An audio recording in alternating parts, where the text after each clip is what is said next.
Welcome to the Small Business Made Simple podcast, brought to you by socialmediaandmarketing.com.au. Being in business is never easy, but it can be simple, or at least simpler.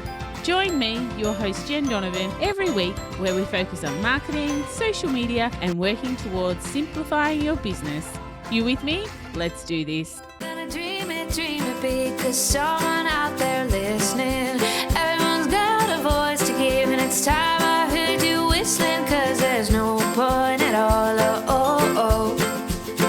in dreaming small. Well, hey there, my fabulous listener. Welcome to episode 192 of the Small Business Made Simple podcast. Thank you, as every time I say, thank you for lending me your ears today. I know you have lots of choices out there, and I really do appreciate you making me one of them. Bit of a favor, if you're enjoying this podcast, then I would love you to take a screenshot or a selfie of you listening to this and put it on your socials and tag me at Jen Donovan. It would be so cool to get to know you like you get to know me a little bit more every single week. And if you have an extra 30 seconds in your life that you could spare for me, I'd really love it if you could leave a rating and a review in your podcast app, if that happens to be something you can do where you are listening to this podcast. And don't forget, you can find all the show notes for this podcast at all the W's, social media and marketing.com.au/192. So today's episode, we are talking about customer objections, and there's a bit of a challenge. There's actually a bit of a video challenge at the end, but don't let that scare you off. We are wanting to deal with the yes, but questions. So one of the first steps to successful marketing is to begin your conversation where the buyer is now, not where you would like them to be now. Such an important part to remember. You need to be talking to them and having a conversation with them where they are, not where you want them to be, which is quite often ready to purchase, and they're not ready to purchase. Well, sometimes they're not ready to purchase. We need some more nurture. So if you want your message to penetrate, you need to step into your buyer or your prospect's shoes and consider what questions or concerns they may have in their current situation. These are what we call the yes, but questions. Yes, I really want to buy your product or service, but. These are the doubts and the questions that prevent a prospect from hearing your message, and therefore making your chances of persuading that person to buy almost impossible, because they're not listening past the but part. For example, if you're a personal trainer and you were promoting your upcoming spring group coaching course, then you might say things like, spring is the perfect time to be getting into shape for summer, or fun group classes starting soon, or the most affordable and effective way to lose those unwanted kilos and get fit, or no lock-in contracts, etc., etc. So the question is, now, what are the yes but questions that are being triggered in the mind of your prospective buyer? So when they see the upcoming spring coaching course promo, what are they saying to themselves? What are they saying? Yes, but. So things like, I don't think I'm fit enough for this group. This is an outdoor program. What happens if it rains? I've started these types of things before and I never see them through, etc., etc., etc. To help remove your buyer's roadblock, let's do a little bit of an exercise together. So if you're out walking or running or driving, you might need to come back to this. Or if you have the opportunity to press pause after every question and give yourself a bit of space to think, that might work. Otherwise, come back to it. So I've got 3 questions for you. The first question is, list the 3 most common roadblocks you encounter or are aware of right now when you are trying to sell something. Remember, we are always selling, we are always marketing, so you are trying to sell something. Whether you are in a launch process or not just now, you are still trying to sell something. So what are the common roadblocks that you encounter? For me, I would say if I'm trying to sell my one-to-one coaching program, my 3 most common roadblocks from my prospects are the cost, their time, and the size of their business. So they're my 3. So the second question is identify the prospect's concerns around each of the perceived roadblocks. Notice the word perceived roadblocks. Doesn't mean the roadblocks are real, but they're real to your prospect. So if we take my 3, which were cost, time, and size of the business, I would say cost is all about whether it's a good investment, whether they will see a good return on that investment, or money is tight and it will be a stretch, but they know they need help. So it's that never-ending circle of I need help, but I can't afford help, or they think they can't afford help. And also they want a return on their money. My second roadblock that I talked about was time. So they feel like they are already so busy in their business, and therefore finding time to A, actually show up to the coaching, and B, implement what the coach or what I talk about or what I recommend they do or what I'm going to hold them accountable to, puts that cold rush of panic through them, because they know their days are already short enough. They're already having trouble fitting in what they need to fit in now. And my third objection that I see often inside my business is the size of the business. They think they are too small to need coaching or mentoring. They think that coaching and mentoring is for bigger businesses for them. That they think I'm only one person, or I only turn over 100K, or I don't turn over 1 million yet, or I need to make sure that I'm at X amount of turnover or profit before I engage a coach or a mentor or something like that. They just don't feel like their business is worthy of coaching due to its size. So we've answered the first question, which was the 3 most common roadblocks you encounter, that you are encountering right now, perhaps, or you do encounter when you're trying to sell. The second question was, what is the perceived roadblock around that concern? So I've just given you an example of my 3.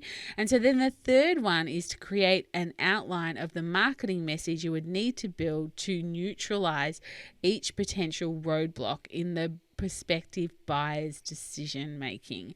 So you mightn't be able to create a marketing message that covers, in my case, cost, time, and size of the business. They might be different marketing messages, but depending on what yours is, maybe you could get one marketing message there.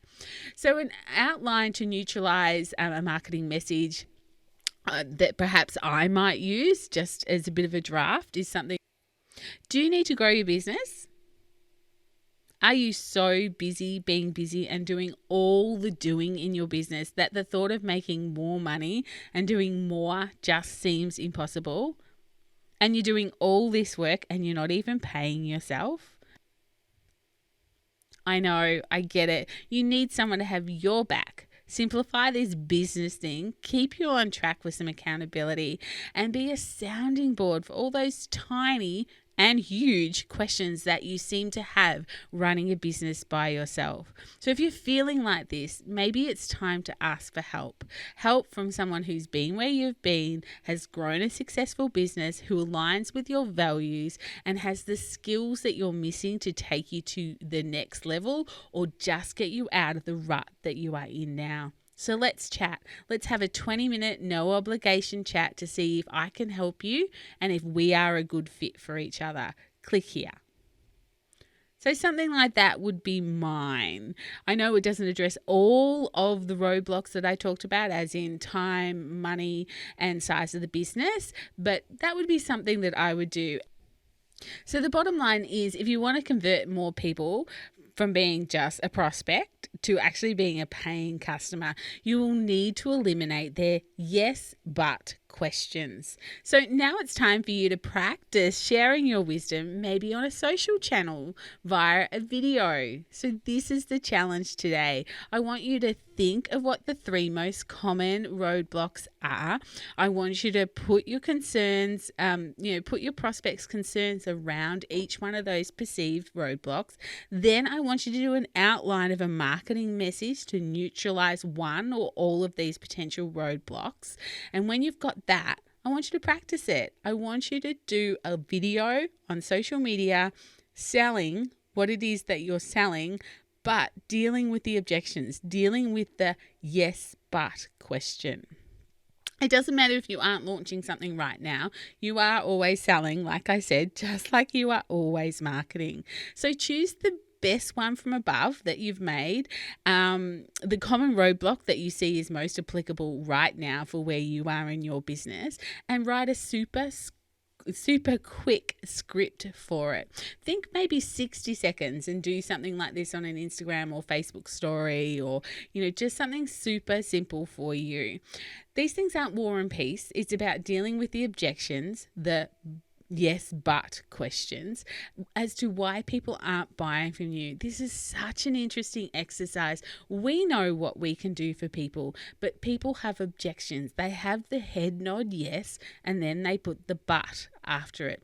So we've got to deal with the but. And I don't know about you, but I've had people on my list, on my socials, in my world, who seemingly come out of nowhere to buy from me, to buy my coaching or buy into a program. But the truth is, they've really been in the background, watching, reading, listening, doing their yes, but research on me until they are ready to buy. And so it's my obligation to make sure some of my content that I put out there is dealing with these yes, but questions, because I know my audience, I know what their pain points are, and I need to deal with it. So I, just like you, hope that this will hasten the process of dealing with their yes but questions, and of course get them over the line quicker. When you are writing copy and you're trying to sell something, remember the yes but. That whole but why should I care? What's in it for me needs to be dealt with as well. So I'd really love to continue this conversation with you in the Like-Minded Business Owners Facebook group. If you haven't joined, then go and join. But maybe put your drafts in there for me to read and give you some feedback with this yes but question. And as well as me giving you some feedback, there's some amazing experts in the group who can also help you with the yes but questions. So just make sure you tag me though, because sometimes the algorithm and sometimes my feed fills up really quickly, and I don't always get to see things. So just make sure that you do tag me if you are going to do this. And talking about the Like-Minded Business Owners Facebook group, I had Jules Brooke in there this week, or talking about how to get free PR. I had a net Demption in a couple of months ago who was talking about how to why awards should be part of your marketing strategy and how to write good award applications. Oh goodness, I've had so many amazing guests in there that I can't even remember them all, but they're all still in there. So all the Facebook Lives are still in there. I've got lots of other great guests coming as well during the year. So please make sure you come and join that community. The show notes for all of these for this episode, not all of these, for this episode can be found at socialmediaandmarketing.com.au/192 if you want to go back and have a look at my objections and my little bit of a script, and if that can help you at all. But in the meantime, that's it. I'll see you next week on the podcast, same bat place, same bat time, for episode 193. I was just having a discussion with the gorgeous Sam Hicks, who's another fellow marketer out of Cobram today, and we were talking about my 200th episode and what I should do. So if you've got any suggestions on what I should do for my 200th episode, please send me a DM on Instagram or an email, jen@jendonovan.com.au. I would love to hear your suggestions. But if we're not hanging out on social, let's go and get social on social. You'll find me on Instagram, Facebook, and of course LinkedIn. But whatever you do, remember, my small business peeps, as my opening song says, there is no point in dreaming small. No time like the present. Tell it like you feel it, say it proud, be true, and let us see you for the star that you are. No point in dreaming small.